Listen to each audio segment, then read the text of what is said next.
The wind was howling across the open fields of Mason County, Texas, as a cold front rolled in from the north. It was just past 2 in the morning when Luke Harris, a 38-year-old rancher with weathered hands and a face carved by years under the sun, was jolted awake by a sound he couldn't quite place. It wasn't the lowing of cattle or the creak of an old fence gate. No, this was sharper, quieter. A whinny, faint and unsure, coming from the barn. Pulling on his boots and grabbing the flashlight by the door, Luke stepped onto the frost-tipped porch. The air was still and bitter, the kind that settled deep into your bones. As he walked toward the barn, his heart picked up pace, not from fear, but from something deeper. A stirring in his gut, like a memory trying to surface. He pushed the barn doors open slowly. The hinges groaned in protest. There, in the far corner stall, the one he hadn't used in over a year, stood a young filly. She was small, with a dark coat and a patch of white across her forehead, barely old enough to stand steady. She looked straight at him, eyes wide but calm. What struck Luke most wasn't just her sudden appearance. It was the small tag hanging loosely around her neck. He stepped closer, cautiously, speaking in the soft, low tone only ranchers and mothers know how to use. The filly didn't flinch. Instead, she stepped forward. Luke reached for the tag and gently turned it over. Scribbled in black ink, with unmistakable human care, were the words, "Trust her. And please, forgive." His fingers froze around the note. Forgive what? Trust who? There were no trailers on the road. No footprints in the dirt. No broken fences or signs of forced entry. Whoever had left her had done so quietly and deliberately. The filly, now leaning her head into Luke's palm, let out a soft sigh. It wasn't just that she wasn't afraid of him. It felt like she recognized him. And something in Luke, something buried and heavy, shifted slightly.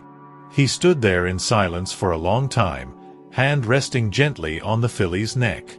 The barn smelled of old hay and rain-damp wood. Outside, the wind rattled the rafters. Luke wasn't sure what he had just become a part of, but deep down, he knew it wasn't just about a lost animal. This, Belle, he would soon call her, was the beginning of something he didn't yet understand.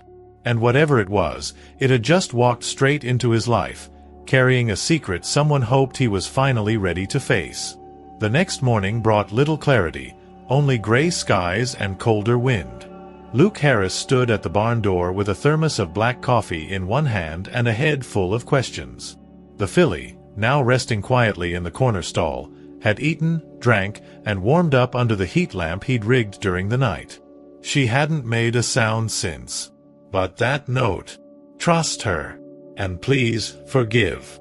It lingered in his mind like smoke, impossible to catch and harder to ignore. He needed answers. And in Mason County, there weren't many people he trusted more than Carrie Brooks. She'd been the town vet for over a decade now, and before that, she'd been the girl he thought he'd marry. Time and tragedy had changed that, but her heart had always been steady, especially when it came to animals. Luke called her just after sunrise. Her voice came through the line groggy but familiar. "Luke? It's been a while," she said, surprised. "Yeah," he replied, rubbing the back of his neck. "I wouldn't be calling this early unless it was something strange. You got time to swing by?" She arrived an hour later in her old Ford pickup, hair tied back, boots muddy from another farm visit. Carrie approached the barn with cautious curiosity until she laid eyes on the filly. Her eyebrows lifted immediately. "Where did you get her?" "I didn't," Luke said, leaning against a post. "She just showed up. Middle of the night." Stall was closed, no signs of anyone coming in or out. Carrie crouched near the stall and studied the filly's legs, her coat, her breathing. "She's barely a month old. No branding, no microchip. But she's clean. Cared for. Whoever dropped her here knew exactly what they were doing." She paused. "She's beautiful, Luke." "Yeah," he said softly. I've been calling her Belle. Carrie's eyes lifted to meet his, something shifting in her expression. Belle, she repeated. You remember who used to call that name? Luke blinked, caught off guard. For a second, something flashed behind his eyes, something warm and painful. Emily, he said after a beat. His sister. Long gone, but never really gone. Carrie gave a slow nod. There was a silence between them that said more than words. Carrie stood and brushed her hands on her jeans. I think this little one's here for a reason, Luke. You just haven't figured it out yet. He looked down at Belle, now dozing peacefully in the straw. That note, the timing, the name, it was all too perfect to be chance. The air felt heavier suddenly, like something was shifting in the soil beneath his feet. And deep in his chest, Luke began to feel the first flicker of something he hadn't let in for a long, long time. That night, Luke couldn't sleep. The old house creaked around him, wind slipping through the cracks in the window frames, the way it always had. But now, everything felt different, like the walls were holding their breath. He lay on his back, staring at the ceiling fan above him, watching it spin slowly, clicking with every rotation. Belle's arrival had stirred something far deeper than he'd expected. And Carrie bringing up Emily, that name alone had power he wasn't ready to face. By morning, the ache in his chest had settled like a stone. He saddled up his truck and drove out to the Oak Haven care home, just outside of town. His mother, Maggie Harris, had been there for the last 3 years. After Emily's death, the light in her seemed to flicker, then fade altogether. But lately, her mind had started to return in strange, fleeting ways, brief moments of clarity that always left Luke wondering what else she knew. He found her in the garden courtyard, wrapped in a knitted shawl, staring at the roses. "Mama," he said, kneeling beside her. She turned her head slowly, her cloudy eyes struggling to focus. "Luke," she whispered. "You came. I need to ask you something," he said gently, pulling a chair closer. "Do you remember a horse named Belle?" Maggie's face twitched, just slightly. Her fingers clutched the edge of the blanket. Emily used to whisper that name in her sleep. Said Belle was her secret, her gift. She paused. "There was never a horse, though." "Not really." Luke's breath caught. "What do you mean, not really?" Maggie turned her eyes to him, and for a moment, just a moment, they were clear. "Before Emily died, she told me she left something behind. Something important. I thought she meant her journals, her sketches. But maybe it was more than that." She reached for his hand, voice trembling. "Some ghosts don't haunt. They wait."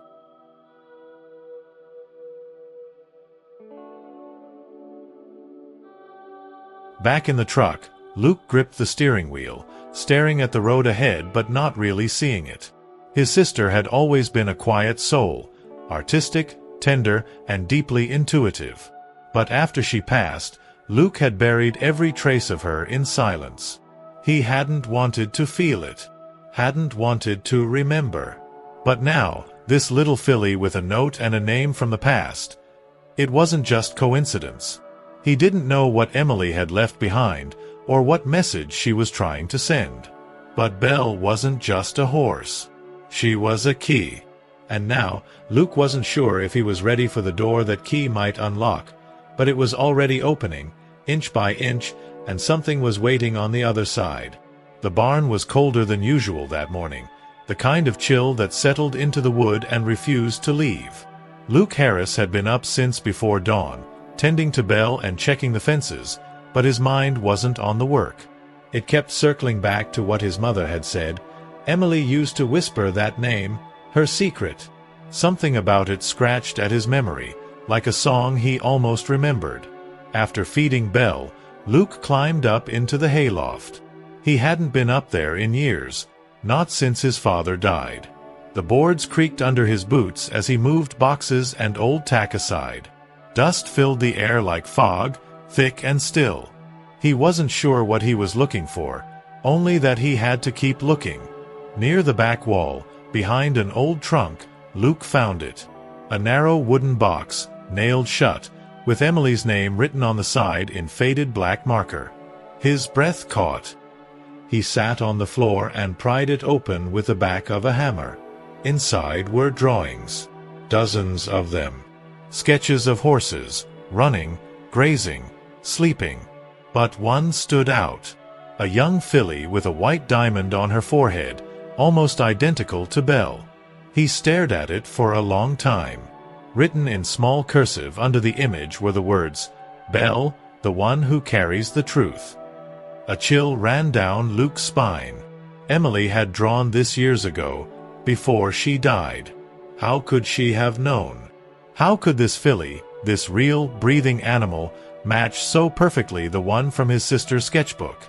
He flipped through more pages. Notes. Ramblings.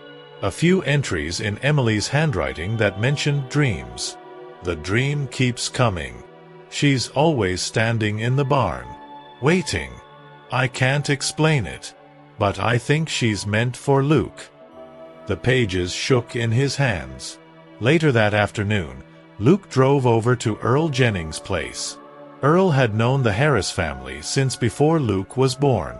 If anyone could make sense of this, it was him. Earl met him on the porch, leaning on his cane, eyes sharp beneath his dusty hat. "Heard you've got a new guest at your barn," Earl said without Luke saying a word. Luke nodded, holding the drawing in his hand.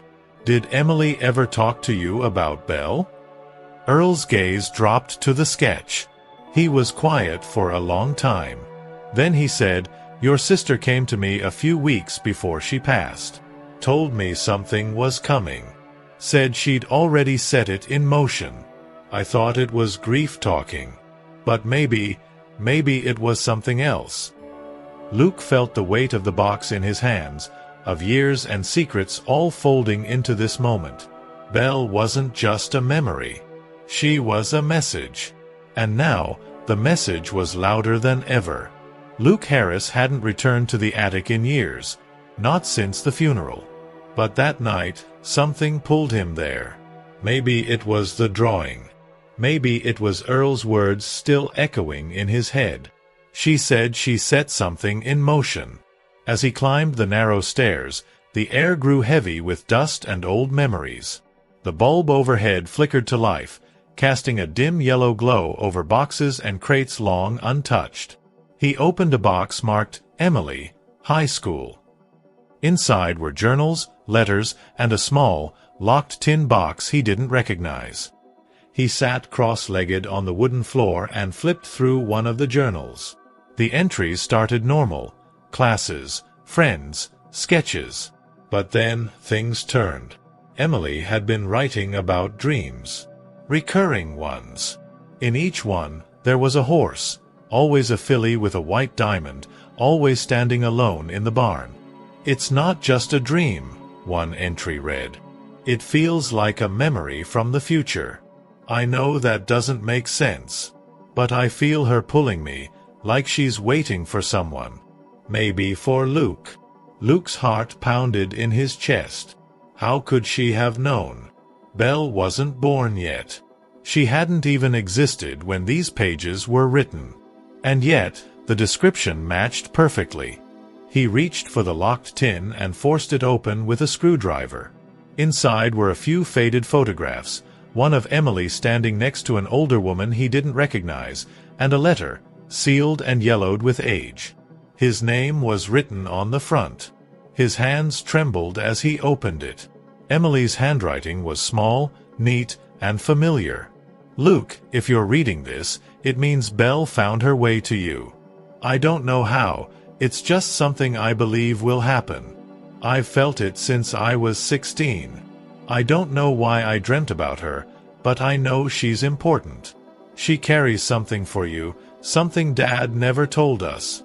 Go to the old storm cellar, the one behind the oak tree. You'll find what he left behind.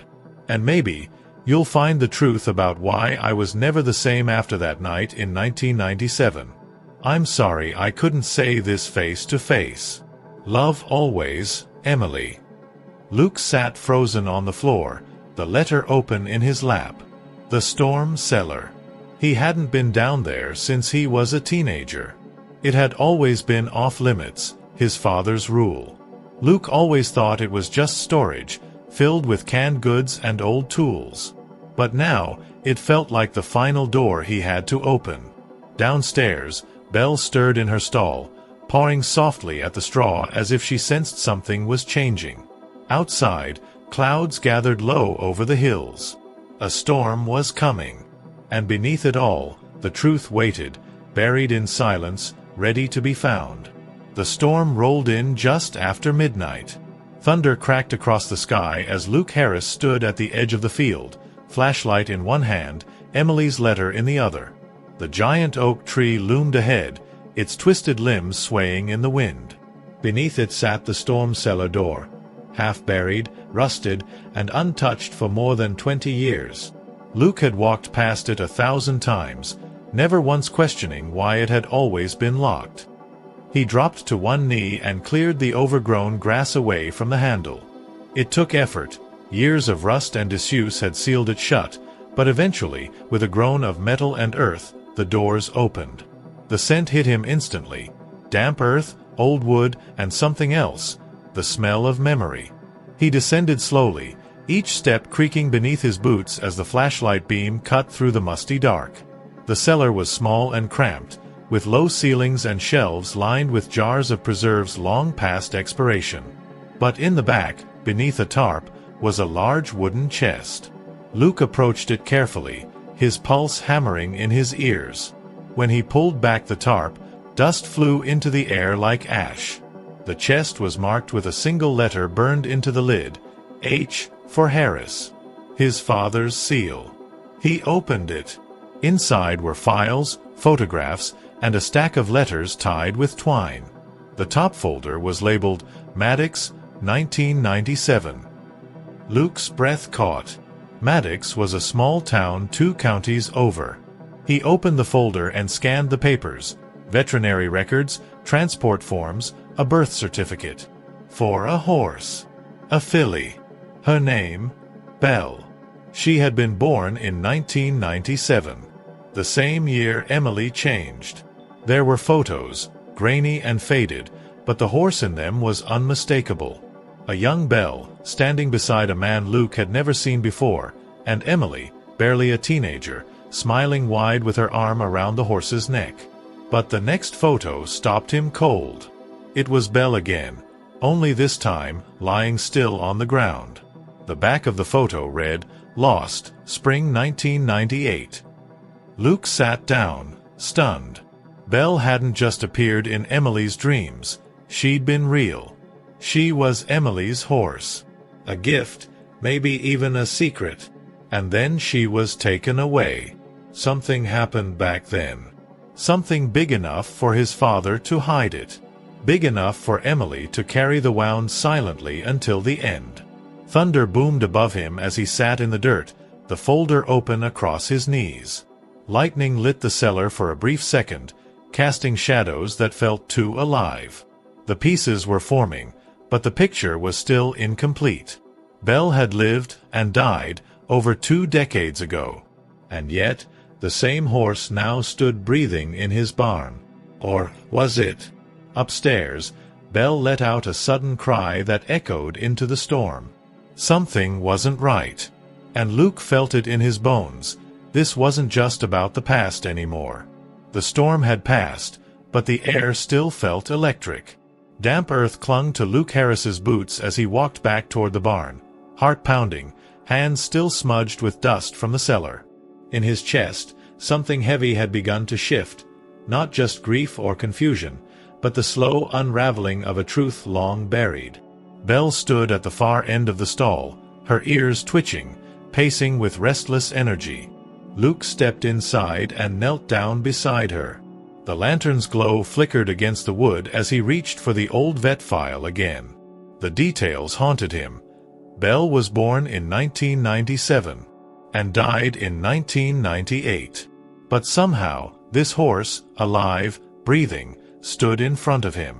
Either it was impossible, or someone had lied for a very long time. He didn't know who else to turn to.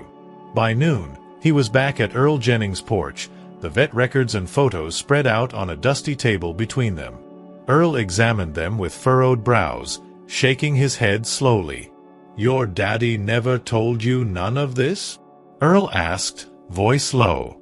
"No," Luke said. "He kept that part of her life locked away, just like everything else." Earl leaned back with a long sigh. "Back in '97, your sister used to visit that place in Maddox, Sanctuary Ridge. It was a horse rescue center. She spent the whole summer there. Word is, she bonded with a foal. Said it was like the horse could read her thoughts. I thought it was just girl talk. But the timing fits." Luke stared at the photo again. Young Emily, arms wrapped around a black foal with that same white mark on her forehead. "You're saying this horse, this exact horse, is Belle? But how? That's impossible. Horses don't live 28 years and look like this." "She's a filly again." Earl was quiet for a long moment. Then he said something Luke didn't expect. "Or maybe she ain't the same Belle. Maybe she's from Belle." Luke blinked. "A descendant?" Earl nodded. "There's a reason she found her way back here, son.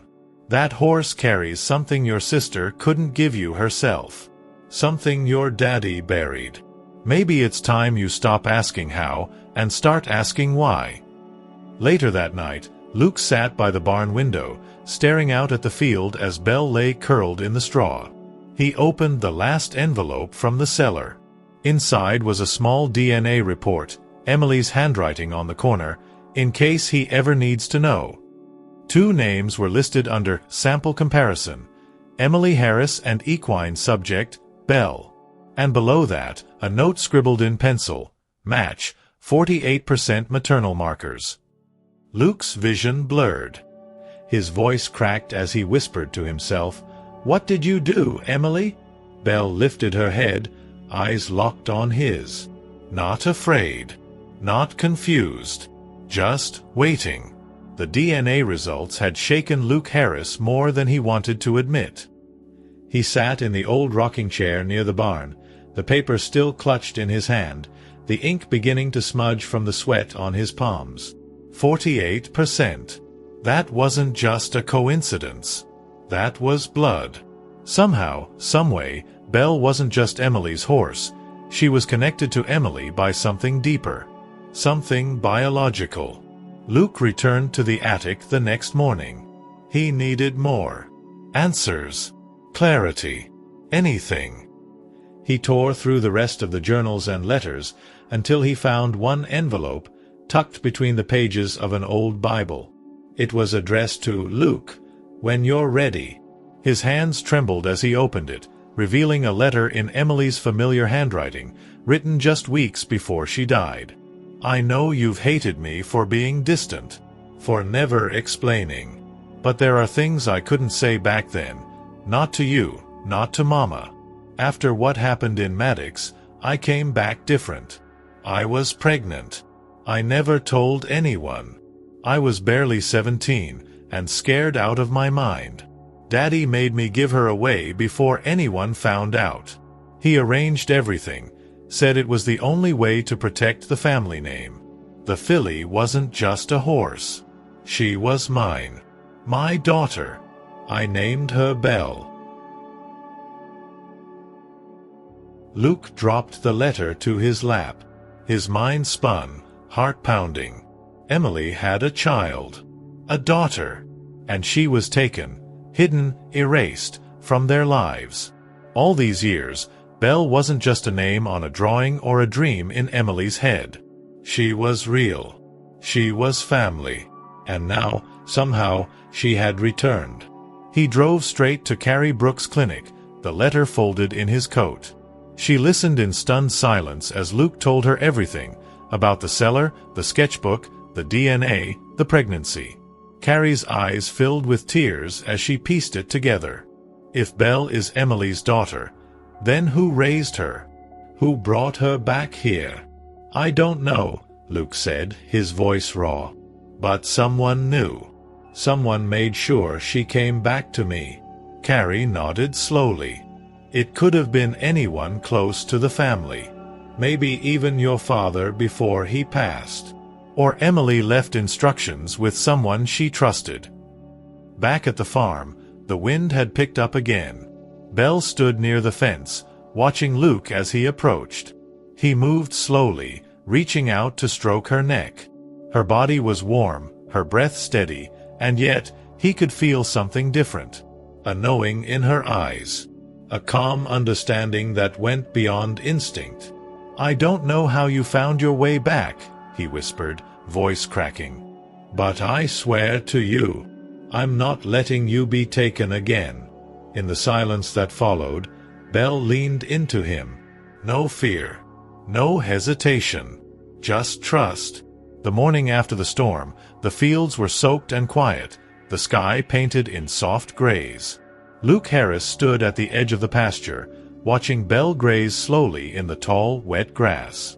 The sun hadn't fully broken through the clouds, but the air felt lighter, like something in the land had been released. Still, inside him, the weight hadn't lifted.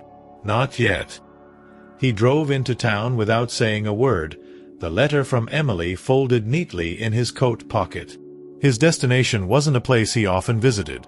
First Baptist Church of Mason, a small white chapel with peeling paint and a crooked steeple. But he wasn't there for religion. He was there for someone who remembered everything. Pastor Will Dalton. The man had known the Harris family since Luke was in diapers, and if anyone knew what happened in 1997, it was him. Will met him in the quiet sanctuary, where the only sound was the creak of the wooden pews beneath their weight. Luke handed him the letter without a word. Will read it slowly, his face unreadable. When he finally looked up, his eyes were heavy with something deeper than surprise, regret. Your father came to me not long after that summer, the pastor said quietly. He told me Emily had made a mistake, but he never called it what it was. He made arrangements through someone at the Ridge Rescue in Maddox. Paid cash. No paper trail. It was all hidden, even from your mother. Luke swallowed hard, jaw clenched. And Belle, she was born there, raised there. But when the facility closed years ago, one of the caretakers took her in. She must have kept track of your family all these years. Maybe Emily told her something before she died. Luke stared at the stained glass window above the altar. It was cracked in the corner, letting in a thin shaft of light. Why bring her back now? Because truth finds its way home, Will said simply. And so do the lost. That night, Luke sat beside Belle's stall, her breathing slow and steady in the warm barn air. He had been angry at Emily for leaving so much unsaid. Angry at his father for hiding everything. But now he understood. They had all been trying to protect something too fragile to explain. And somehow, through all of it, Belle had survived. He opened Emily's letter again and ran his fingers over her final line, "She's yours now." Luke didn't know what tomorrow would bring. But he knew this. Belle wasn't just a horse. She was legacy, blood, memory, a life that had been lost and found again. And she was his to care for. As the wind rustled through the barn rafters, Belle lifted her head, looking at Luke with those same steady eyes. The same eyes Emily once had. The same silence. The same strength. Spring came earlier than usual that year. The fields around the Harris farm bloomed in shades of gold and green, and for the first time in a long time, the place didn't feel haunted, it felt alive. Luke Harris stood by the fence, arms resting on the top rail, watching Belle trot freely through the pasture. The morning sun caught her dark coat, and the white diamond on her forehead shone like a small beacon of something sacred. She didn't look lost anymore. And neither did he. It had been weeks since the final letter. Since Pastor Dalton had confirmed the truth. Since Luke had driven out to Sanctuary Ridge's last known caretaker, an older woman named June Ellis, who had kept Belle safe all these years. She said Emily had visited once before her death. Said she left instructions, just in case. Said she knew one day Luke would be ready. He wasn't sure what ready meant until now. In the quiet mornings, Luke found himself talking to Belle as he mucked the stalls or poured her feed. Not just about the past, but about the future, what he wanted to build, who he hoped to be. Grief no longer sat heavy on his shoulders. It moved through him like wind through the trees, present but no longer paralyzing.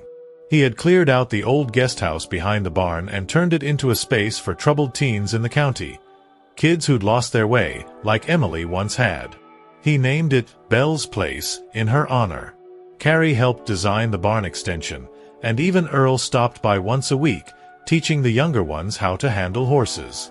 They didn't just come to work, they came to heal. One afternoon, while brushing Belle's coat, a quiet thought passed through Luke's mind like a whisper.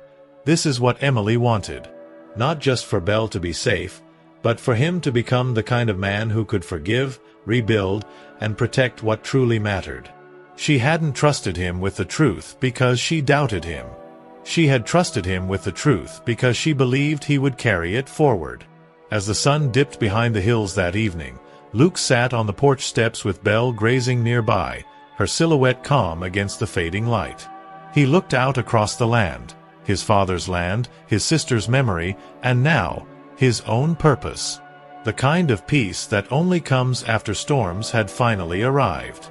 Some stories begin in silence, others in sorrow.